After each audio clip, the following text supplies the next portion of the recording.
By the time you see this, I will already be on the operating table, and I don't know how my surgery is going to turn out, but I do know that there's a story that I don't want to leave untold, so I'm going to tell it now in hopes that it will uplift you, inspire you, give you hope, and maybe even help you through some challenging times that you may be facing in your own personal life. So this is going to be a story of everything that was happening behind the scenes before, this crazy, TikTok situation where TikTok helped me discover my gigantic ovarian cyst, and everything that happened leading up to it from the past 5 years before it all started until today. So let's jump right into it. So flashback to 5 years ago in 2020, I was working at a gym called Lifetime Fitness, and every single day I was watching these fitness vlogs on YouTube by a CrossFit athlete named Brooke Entz.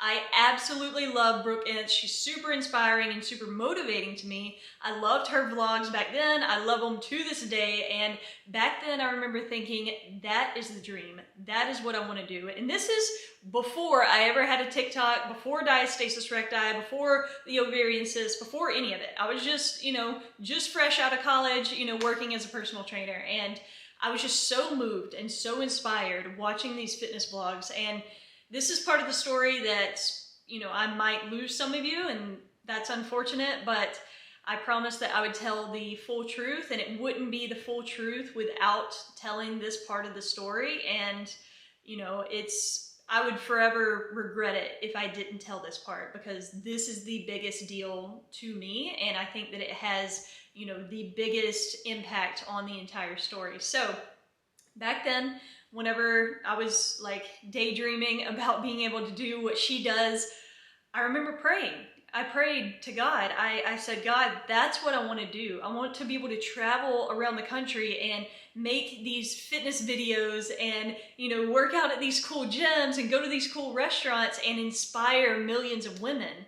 That's what I want to do. I can't do that. I can't inspire millions of women as a personal trainer in this gym. I just don't have that big of a reach. I want to be an influencer. I said, God, whatever it takes, I'm willing to do it.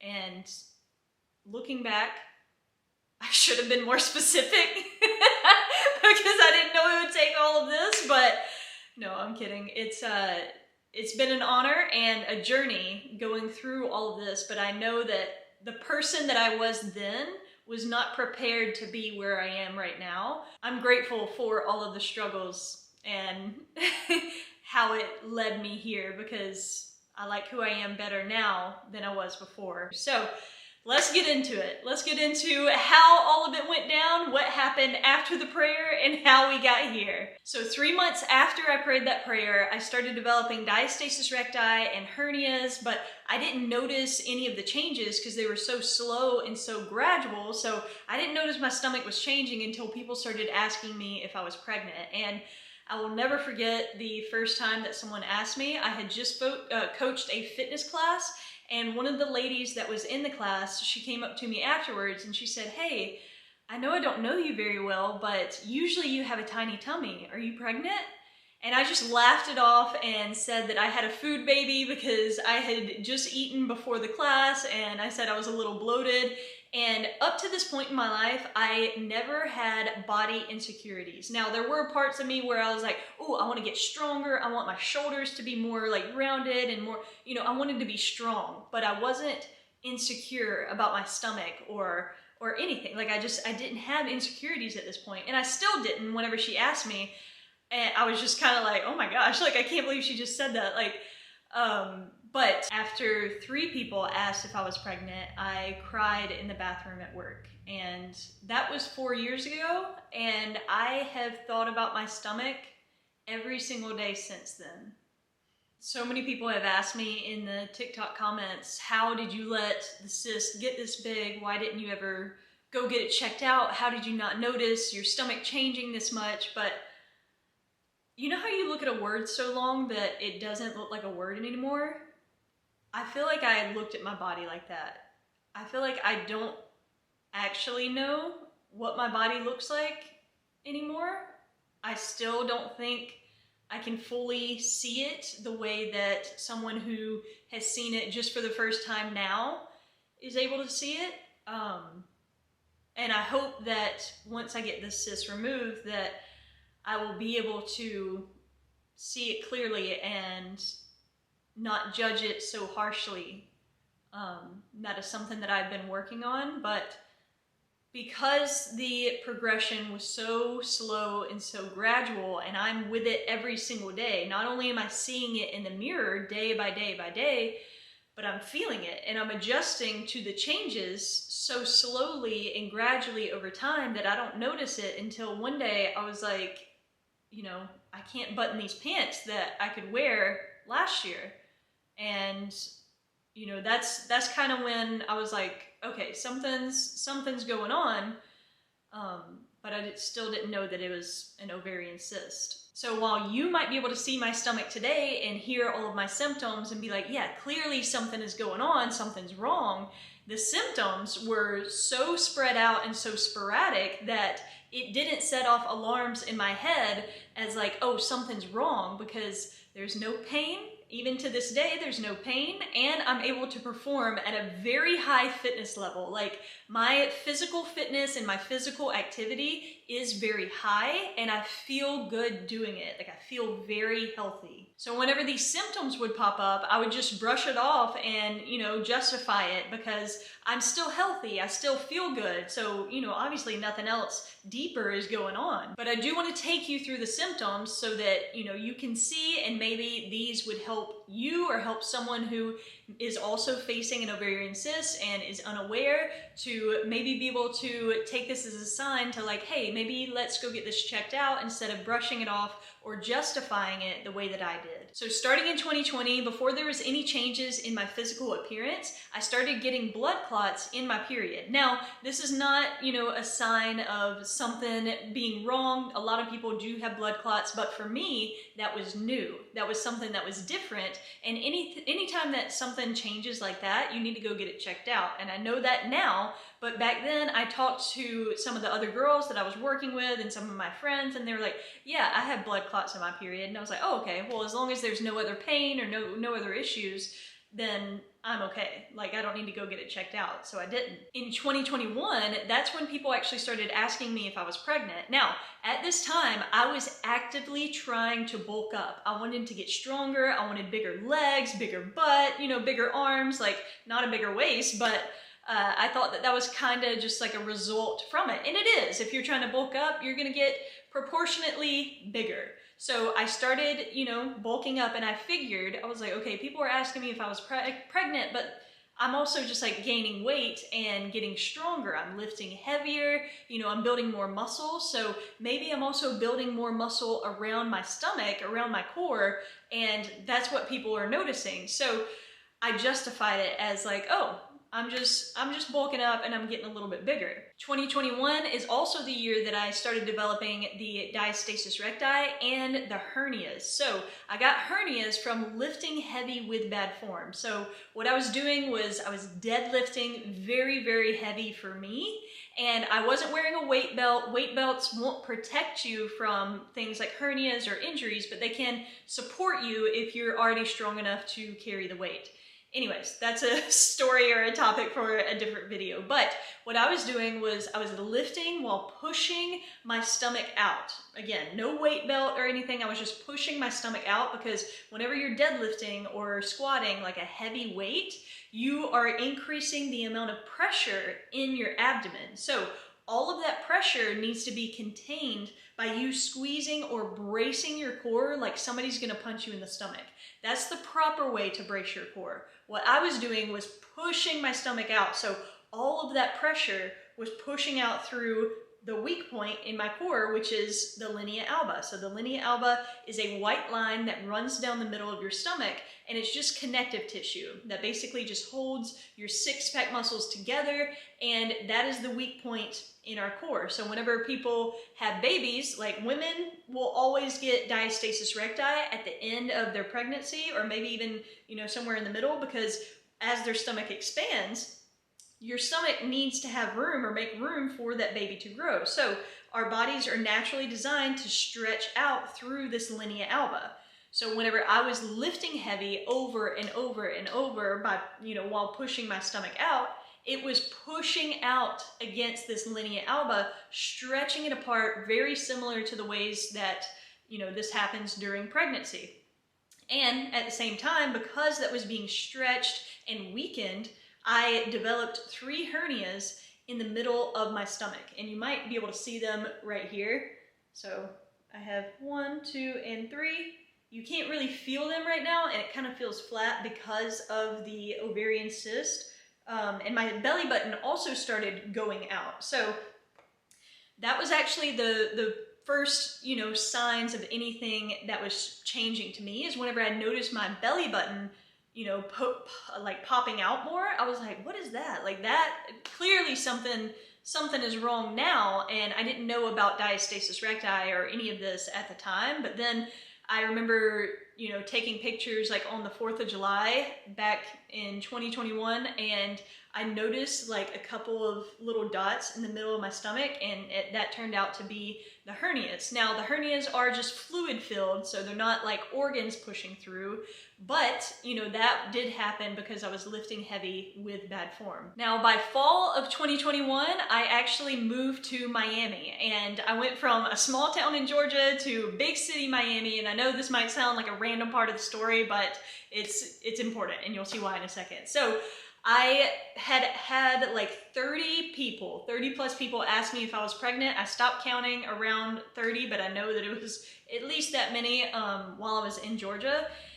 And I remember just like wanting so badly to have a fresh start. Like, I was very insecure about my body at this point, and I was like, okay, I just want to move somewhere where, it's away from here and I don't see any of the people who have seen me before, and maybe I can have a fresh start. So I moved to Miami. I moved away from my family, away from my friends, to a big city that I had only visited one time before on a weekend.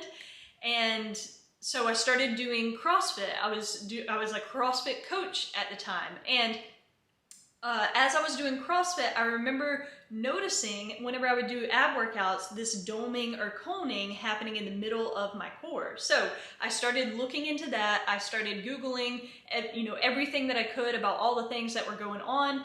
And I found out that I had diastasis recti. So diastasis recti is pretty easy to test, especially if you have low body fat. If you have a higher body fat percentage, it might be a little bit more challenging, but the way that you test for it is you take 2 fingers, put it right above your belly button while you're laying down on the floor. You do like a little crunch, and if you can feel a gap between your abs that is wider than 2 fingers, then you have diastasis recti. Another great way to tell is that doming or coning that happens in the middle of your core whenever you are doing core workouts or leg raises or anything like that. Sitting up out of bed is, a big one where people notice it a lot. So I was like, oh my gosh, this has been my problem all along. So I also started noticing like this heaviness in the bottom of my stomach. Okay, so the bottom of my stomach kind of felt like my abs weren't holding my organs in anymore.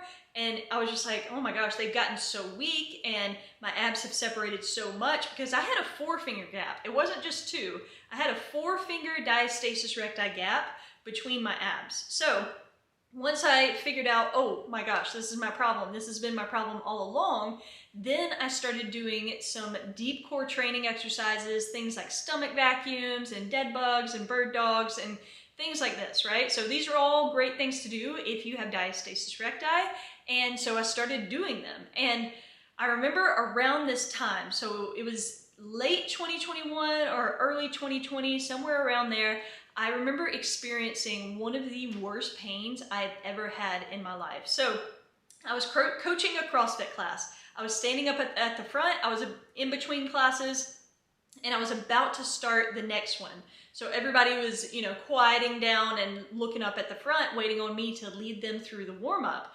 And all of a sudden, like, I dropped down to my knee and I was like, hang on guys, I just got really dizzy all of a sudden. They were like, are you okay? And I was like, I don't know, I feel like I have to throw up. So I get up and I run to the bathroom and I throw up, and then I go and lay down and prop my feet up on like a medicine ball for like an hour and a half because I had the sharpest pain in my pelvic floor that I've ever had in my life. So if you think about like period pains times 100, like, and every single time I would try to move, it cramped back up or tightened back up again.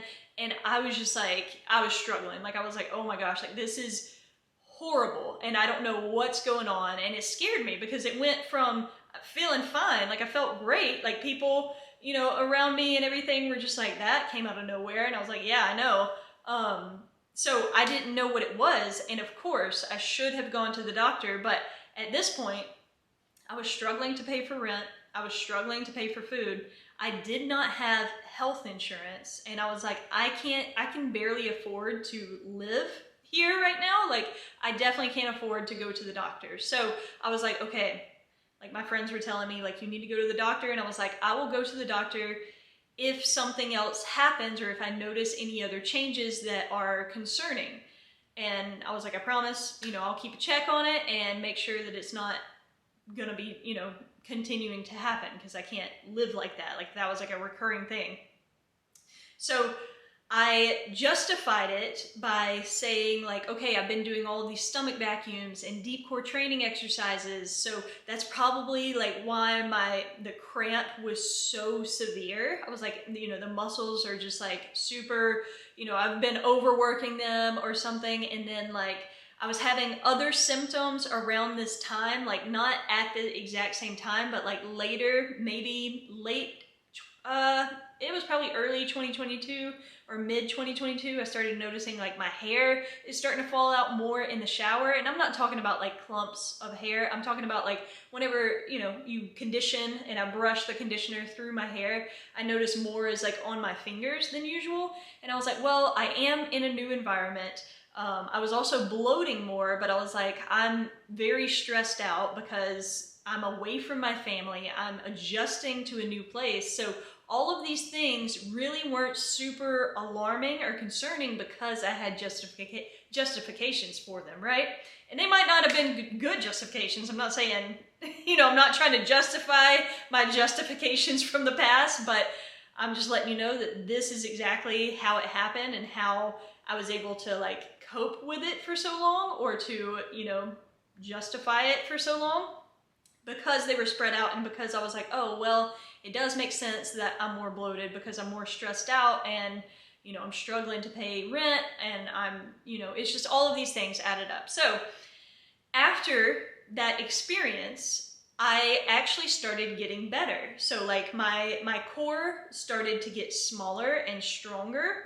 And I now, looking back, realize that that experience was most likely a ruptured ovarian cyst. Now, there's no way to go back and prove that, unfortunately. I wish I could, but talking to the doctors and from my research, that is exactly what it's like to have a ruptured cyst, is the dizziness, the vomiting, and the very severe pelvic pain. So I had all three of those happen at the same time. And then, you know, after this, I was able to get my diastasis recti to, you know, come back together. So I was like, oh, well, I'm healing it. Like I had one situation or one experience that was just terrible where I was cramping up, but now I'm good. Now I'm healthy. Now I'm healing. And I was still very insecure. Like I think, you know, getting over body insecurity is probably way more complex than just healing your body. I think it also includes or involves healing your mind and your emotions, which is something that I've been working on and I will continue to work on forever. But I was still very insecure, and whenever I was bloated, like it seemed like it was worse than I ever experienced before, and I was just like, why is my body changing like this? Like I felt very desperate and very alone in my journey, and that was probably the worst part. I felt like the only one in the world who was experiencing this, and I was asking God, I was like, why? Why me? Why did you allow this to happen? I prayed, I asked you for a dream that I had of becoming this fitness influencer to inspire millions of people, and now you give me this. Like, why did you allow this to happen? And there was multiple nights that I cried myself to sleep. And I remember thinking, like, okay, I used to be a super positive person. I used to have this energy and this light about me that made me feel more alive and happier. And I was like, what would that person, that version of me, tell me to do right now? And it was, okay, start working on like your self-care stuff, start journaling again, start listening to the motivational speeches on YouTube and the podcasts, and start reading your Bible again. And so I started doing all of that, and I started asking myself better questions, because I believe I actually picked this up on one of the podcasts or YouTube videos where I heard Tony Robbins. If you know who Tony Robbins is, I love Tony Robbins. I heard him say, if you ask better questions, you're going to get better answers. So instead of asking God, why is this happening to me? Why did you allow this to happen? Like, I started asking, what can I learn from this? How can this be a good thing? And sure enough, I started getting different answers. And those answers were, what if I could use this to help inspire other people? What if this was actually an answer to my prayer and not taking away from what I prayed for? So I was like, okay, I have been able to improve my diastasis recti, and I've learned a lot about like what to do, what not to do. Like, all of my free time was spent researching diastasis recti, and anyone who has ever improved it and anyone who has ever worked with people with diastasis recti, like, I read everything. And so I was like, okay, maybe I can help somebody else in this situation not feel so alone, because I know how that feels and it sucks. This is the worst feeling in the world, and it's worse than, you know, having a body that you're not super proud of. It's just like feeling like you're the only one suffering. So I got the idea to make a TikTok video. I was like, okay, maybe I can make a video and just reach one other person and help them go through, you know, the process of treating their diastasis recti without feeling the same terrible emotions that I was feeling. Looking in the mirror, crying myself to sleep, hating what I saw. So the night before I posted my first video, I cried myself to sleep. And then I woke up and I was like, okay, it's time to turn my pain into a bigger purpose, to serve a bigger purpose. So I made a video. I made 3 videos and posted them on TikTok. I made a new TikTok account, Megan the Trainer. And I posted them and I turned my phone off and I went to sleep. And the next day I woke up and I checked TikTok, and that first video had 1.4 million views, and I cried, but this time it was happy tears, and I was like, God, this is the answer to my prayer. And it took me so long to come around to this mindset and to be able to see it as an opportunity and not as an obstacle that I had to overcome. But God, you gave me a way to help inspire and to help and improve millions of women's lives. And, you know, I remember just saying thank you, and, you know, I'm sorry for not seeing it the way that I'm now seeing it. So over the next couple of years, I continued posting and making programs and improving my own diastasis recti. My diastasis recti went from a 4-finger gap to a 1.5-finger gap. And I was building my confidence again, and I was feeling really good in my own body.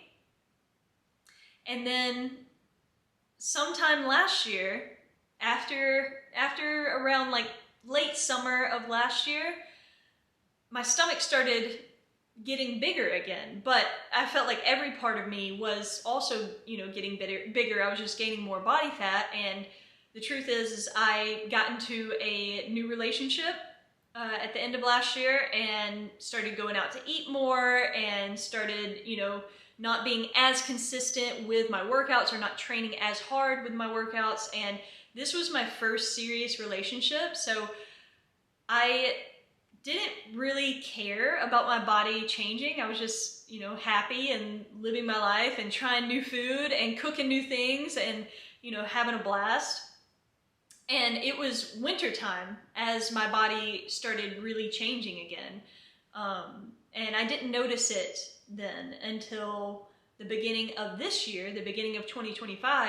And I looked in the mirror and I was like, okay, like, we've gone far enough, you know, like I stepped on the scale and it said I weighed 151 pounds.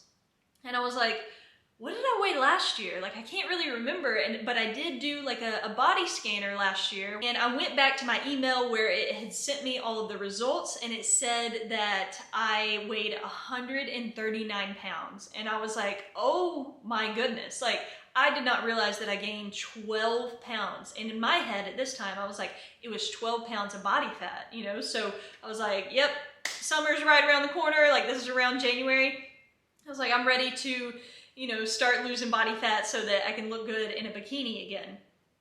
So I started, you know, eating very, very high quality foods. This is like whole foods, more than 90% whole foods. Started training harder. I started training for a fitness competition called High Rocks. It's like a fitness racing competition. It's pretty cool. And that competition was in April of this year, April 26th. I did the High Rocks competition in Atlanta. So I ended up, you know, me and my boyfriend ended up breaking up around March. And I remember taking like before pictures and being like, I'm ready for a transformation. I'm ready to like go all in on my own health and my fitness and, you know, get back to where I feel confident in my own body again. So started working out really hard, training for this High Rocks. I started eating, you know, 90 to 100% whole foods. I started tracking my calories and my macros again, and I was able to lose 6 pounds of body fat. And I was very proud of that, but I was still very insecure because I was just like, you know, I don't look the way that I want to look, but I am getting stronger, so I'm making progress. So I made a video about, you know, I've lost 6 pounds of body fat and these are the mistakes that I was making before and what I changed to help me to do this. I posted that video on TikTok, and looking back, I'm very surprised that I was actually able to lose 6 pounds of body fat, because now I know that those 12 pounds that I gained, most of it was actually from the ovarian cyst growing so fast. So the fact that I was able to lose 6 pounds of body fat was, you know, that's kind of wild. And I have, you know, since then started eating more in preparation for my surgery. But anyways, I posted that video. I got a lot of positive feedback on that video. But there was one comment where somebody said, you looked pregnant, because I showed pictures of what I looked like before. I have gotten so many of those comments before in person. Well, not like that. Nobody's ever come up to me and be like, you look pregnant. They've always been like, you know, when are you due? Or how far along are you? Or are you pregnant? Or whatever. But nobody's ever been like rude, you know, and been like, you look pregnant. Your body looks weird, like in person. So that's only stuff that happens online. So I really wasn't bothered by that comment. But whenever I did my fitness competition in April 26th, I did the High Rocks competition, and then my brother came to support me and he took videos and took pictures. And that night, I remember looking at the pictures and the videos and being like, oh my gosh, like I didn't realize that my stomach really like looked like that. I didn't realize how bad it was until somebody else took pictures of me from far off, because it's different looking in the mirror and judging yourself versus seeing it from somebody else's point of view and being like, okay, there is something, you know, going on. And what I really thought that it was at this time, because people are like, did you think that it was something, like, did you actually deep down think that it was something else? And you were just ignoring it? And the answer is no. Because I had put in my head for so long, like I had diastasis recti, not knowing about the ovarian cysts that I had years before. I didn't know what ovarian cysts even were until 3 weeks ago, sadly enough. So I really thought that it was just my diastasis recti that had come back because I gained so much body fat, and the stress and everything that my mental state and my body was under from, the breakup and from the, eating in a calorie deficit and training much harder. I was like, my body is under much more stress, so I am bloating, and stress can actually cause your body fat to, be stored in your belly instead of other places. So visceral fat is the deep fat deep in your abdomen that you can't hang on to. So if you think about body fat, like subcutaneous body fat is the fat that you can grab onto. If you can notice here, my subcutaneous body fat is very low. So I thought I had visceral body fat due to all of the stress that I was putting myself under. So I justified it as being visceral fat paired with diastasis recti, paired with bloating, and also paired with whenever I exercise. Whenever anybody exercises very intensely, you are gonna bloat a little bit more naturally, but whenever I exercise, like I was like, oh, I'm still in that bad habit, or I relearned that bad habit of pushing my stomach out, just like I had years before whenever I pushed my stomach out when lifting. So I thought all of that stuff was contributing to the way that I looked during the fitness competition.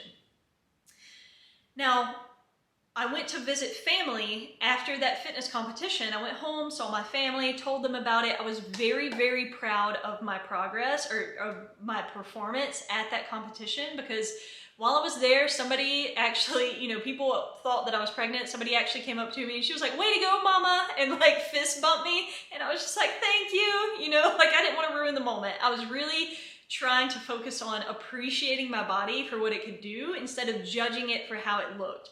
And I am very proud of the fact that I overcame my insecurities enough to be able to not only train for this competition, but to go out there with so many people who look incredible. Like, these look like fitness models, like these people should be on the cover of magazines.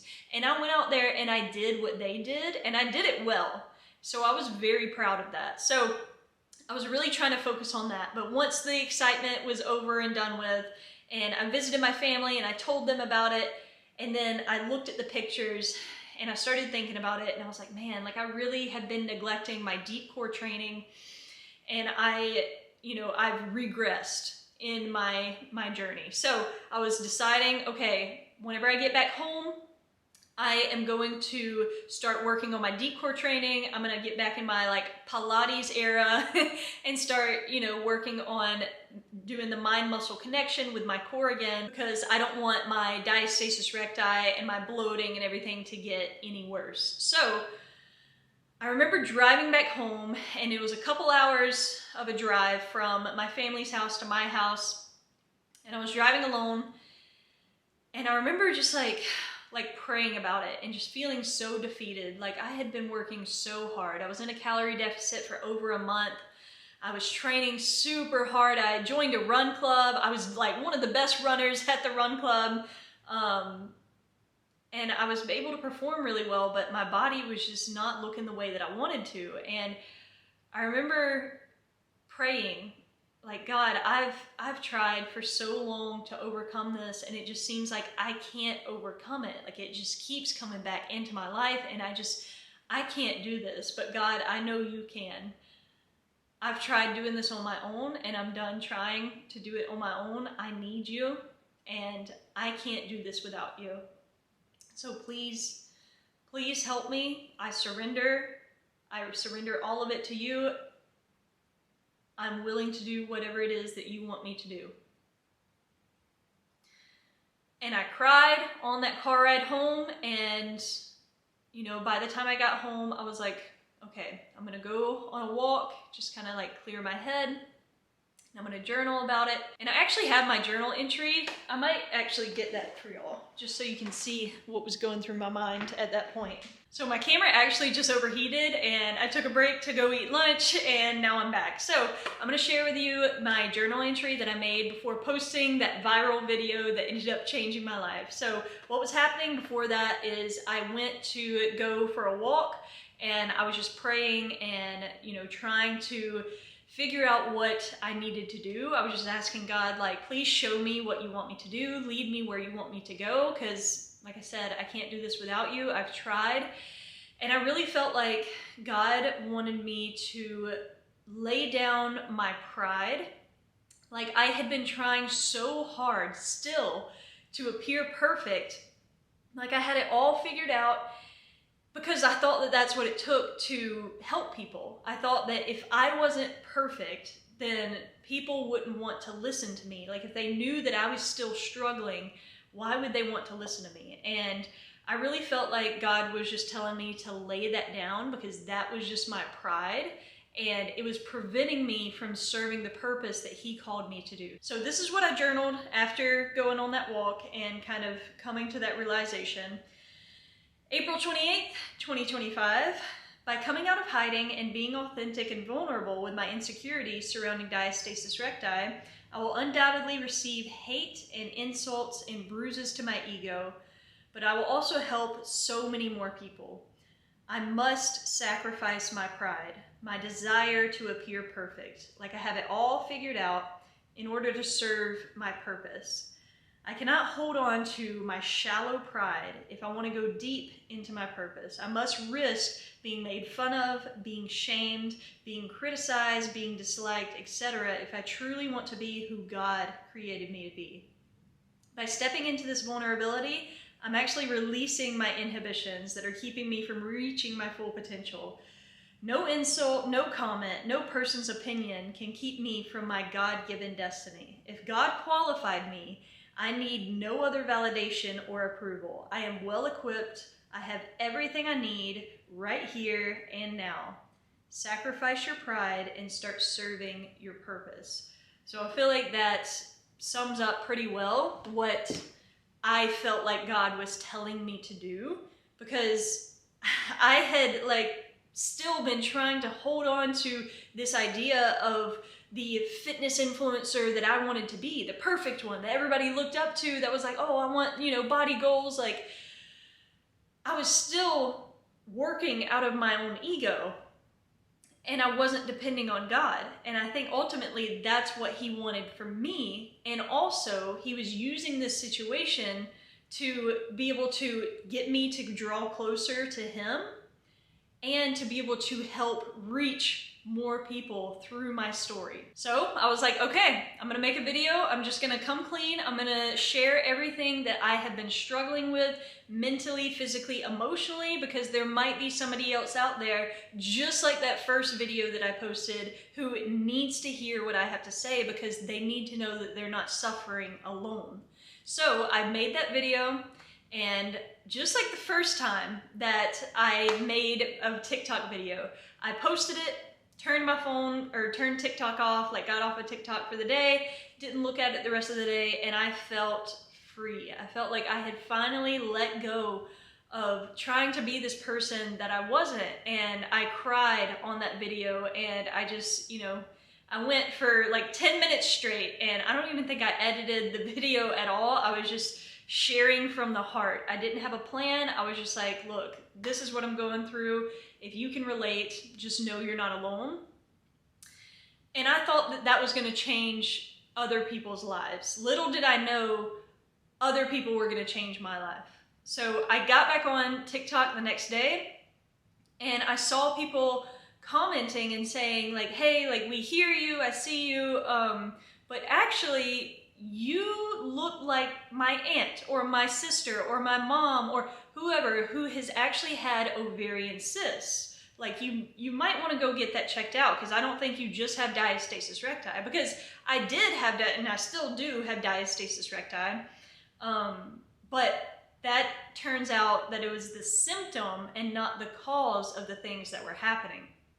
So I was like, okay, what are ovarian cysts? I started Googling it, doing all my research, and I was like, I do have some of these symptoms, so, you know, that could be a coincidence because they're kind of like vague symptoms, like it's not something super bizarre or extreme, you know, it's like just these little things that I was like, well, I mean, it is possible, so I made another video saying like, okay, I've seen your comments about ovarian cysts. I want to hear from the people who have had ovarian cysts, and I want you to let me know if this sounds like what you're going through, or for you to share your experience with me so that I, you know, can get a better idea of what I might be dealing with. So many people like came in. I felt like I was just like so surrounded by this group, or like this army of women who were just like, yeah, this was what I had going on. You sound like what I had, and da da da da. Like, it was just so many people came in to help me, and I felt so cared for, and it was like an overwhelming sense of like support, because and it was just like flipped, right? Like, I thought that I was making that first video to help people, but really that video is how everybody else came to my rescue, and it's the most incredible thing ever, and I'm so incredibly grateful for it. But after posting that video of saying like, okay, it's possible I have ovarian cysts, and then I was like, okay, well, let me just explain my part of the story of like what I thought that it was, and you know, I made a couple of videos like that. I think it was just 2 more videos after that saying like, this is how I got here, and you know, the experiences that I've had, and I am starting to think that maybe the diastasis recti is a symptom and not a cause. So, you know, everybody was like, yeah, yes, like, you need to go get it checked out. You need to figure this out. So I still do not have health insurance, and I tried to apply for, you know, different health insurance. I got denied for like Medicaid, and anyways, got nowhere with that. So I was like, okay, well, I need to go get it checked out. So I'm gonna go to the ER. I went to the ER, and they did some blood work. They at first thought that I might have something called ascites or something like that. I don't know if I'm mispronouncing that. I can't remember right, but just by looking at me, they were like, you know, is this maybe what you have? Like, they were, by the questions that they were asking me, I was like, what do y'all think that it is, you know? Because they were asking like, do I take certain medications, or like, do I drink heavily or at all? And I don't. And so they were just like baffled. They were like, what? Like, you know, do you do this? Do you do? And I was like, no. So they were like, okay, well, we're gonna do a CT scan to see if we can see anything. So they take me back there, they do the CT scan, and I come back into the room, and I'm waiting, and they're like, they walk in and say like, okay, we know what's going on here. You have a massive ovarian cyst that is 19 inches long. It is 12 inches wide and 7 inches deep. And I was like, I wasn't even scared or worried or concerned whenever they told me that. I was so relieved that there was an answer to what I had been facing. I was like, finally, there's a light at the end of the tunnel, and I can see a solution to this problem that I've been facing for over 4 years now. So after going to the ER, I tell everybody what it is. I make that video telling them about the ovarian cyst, and the ER sets me up with a gynecologist. The gynecologist that they referred me to called me back, and they said, hey, we're actually gonna send you to the specialist instead of coming here. We don't wanna waste your time or your money, which I so appreciate that they did that. Like, the honesty and just the integrity of, you know, being able to do that instead of just taking my money, because they could have said, no, you have to come to us first, but they didn't. They didn't take that opportunity. Instead, they were like, this is what's best for you, and we're gonna send you to the specialist, the gynecologist oncologist. So I got an appointment with the gynecologist oncologist. This surgeon sits down with me, and she tells me everything that we're gonna do. Her plan is to make an incision from below my belly button down to, you know, as far down as she needs to go. She said about like the hairline, you know, but it's gonna be a vertical incision down the midline of my core. She's gonna try to drain the ovarian cyst as much as possible, and then she's gonna try to pull it out and then stitch me back up. So that is the plan.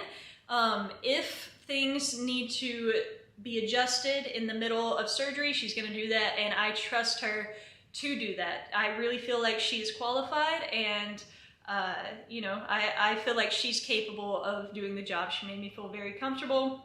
So I have now gone through all of the pre-op testing and pre-surgery prep and everything that I needed to do. So I did different things like ultrasounds and x-rays and more blood work so that they know my blood type in case, you know, I need to be given blood during the surgery. I also did like EKG testing. Like, I've had so many different tests done. I've just been like poked and prodded, but I don't even care. I'm very excited, and I'm looking forward to finally overcoming this thing that I thought I was going to have to battle my entire life. So that surgery is happening today, the day that I posted this video. I'm actually filming it the day before, so I am very excited. I'm not nervous at all. I feel like the whole surgical team is qualified. Every nurse that I've, you know, worked with or that has worked with me has been incredible and has been very nice and very comforting, made me feel very comfortable throughout the entire process. So I have so much respect and so much appreciation for doctors and nurses and everyone in the medical field who does their job and does it well and does it with love, because that's what I have experienced over the past 3 weeks is doctors and nurses and specialists who all truly care about what they're doing and make me feel cared for. And that's how it should be. So I'm so grateful for every single one of you out there that is in your field, doing your thing to the best of your ability, helping and serving other people, because you're helping people like me to shift my perspective and to heal from past experiences that weren't so good. Because of people like you, I now get to live a better quality life, and I cannot thank you and every single person out there enough for all of the love and the support that I have been surrounded with throughout this entire process. So I appreciate you, I am grateful for you, and I am so glad that you're here because you are changing lives more than you'll ever know. And not only have I been incredibly blessed by the medical staff itself, but at the beginning of all of this, 3 weeks ago, I did not have a clue how I was going to pay for this because, like I said, I don't have health insurance, and I trusted God. I trusted that God would make a way for me to be able to pay for this, and as it turns out, there's a lot of you out there with huge hearts, and you felt called and compelled to give to me. And so many of you asked for me to start a GoFundMe. I was very, I was very resistant to that at first because I don't know, my pride, I guess, was a big part of it, of just like not wanting to accept money. I didn't want people feeling bad for me. Like, I don't know. So a lot of you had a lot to say about that. Many of you were like, don't block my blessings. Like, I feel called to give to you, and who are you to prevent me from doing that? Like, it was just, you put me in my place, but like lovingly, and I needed it. So thank you for that perspective shift, because accepting help from other people is something that I realized that I have struggled with in the past, and you guys helped me overcome that in such a big way. And I see how much better the world can be if we help other people, and also we accept help from other people. I feel so loved and so supported, and not only that, but like I feel like I can love and support people better now because I have accepted it from you. So you guys have helped me in ways that, you know, I don't even think that you're aware of, and I cannot thank you enough. Now I see a way that it could be paid for. Like, I don't know how much the surgery is going to be. All of my estimations from the research that I did said that it could be about $38,000, and I was like, I don't have that in my bank account.